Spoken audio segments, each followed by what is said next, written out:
ડભોઈ તાલુકાના કનાયડા ગામડી પાસે અકસ્માતમાં આશાસ્પદ યુવાનનું મોત નીપજ્યું। Story report by Lalbhai Bhathiyara, Dabhoi જિલ્લો વડોદરા। આજે ખૂબ દુઃખદ ઘટના બનેલ છે। અહીંયા સાઠોદ ડભોઈ રોડ પર પંચમુખી હનુમાનજી મંદિરની પાસે, જ્યાં મારા ગામના જ યુવા મિત્ર હાર્દિકભાઈને ગંભીર અકસ્માત થયેલ છે। વધુ ઘણી સારવાર માટે દવાખાને લઈ ગયેલ છે। અહીંયા રોડનું મંથરગતિએ કામ ચાલી રહ્યું છે। એ રોડના કામકાજની અંદર અહીંયા કોઈ દેખરેખ રાખનાર નથી। રોડ બનતો ત્યાં સુધી આજ દિન સુધી મેં 1.5 વર્ષની અંદર વારંવાર અકસ્માત થાય છે। બીજું, રોડ ખાતાવાળા અને કોન્ટ્રાક્ટરો પોતાના પૈસા છૂટા કરવા માટે જ્યાં રોડનું કામ હજુ પૂરું થયું નથી, એ પહેલાં લોકોએ ડિવાઈડર બનાવી દીધું છે। શા માટે ડિવાઈડર બનાવવાની જરૂર છે? જ્યાં સુધી બે રોડ એક્ઝિટ નહીં ચાલુ થાય ત્યાં સુધી ડિવાઈડરની જરૂર જ નથી। કદાચ જો અહીંયા ડિવાઈડર ના હોત તો વાહન વ્યવહારમાં સુગમતા રહેત અને કદાચ બાજુના રોડમાંથી પણ વાહન ચાલુ રહેત।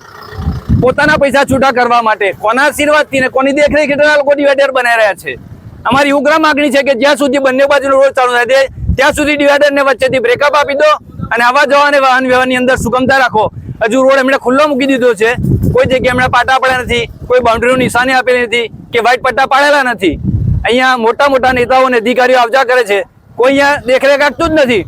સૌથી ગંભીર વિષય છે રોડ અકસ્માતોનું। 5 કિલોમીટરની અંદર 1.5 વર્ષની અંદર 1 ડઝનથી વધુ અકસ્માતો થઈ ચૂક્યા છે અને આવી ઘોર અન્યાય અહીંયા ચલાવી લેવામાં નહીં આવે એવું અમે કહીએ છીએ। વહેલામાં વહેલી તકે એનું આવીને અધિકારીઓ સ્થળ પર નિરાકરણ લાવે, ડિવાઈડરને ખુલ્લું કરે અથવા અહીંયાની દેખરેખ માટે પૂરતો પોઈન્ટ રાખે અથવા વ્હાઇટ પટ્ટા મરાવે। બાકી હવે આવો અન્યાય ચલાવી લેવામાં નહીં આવે।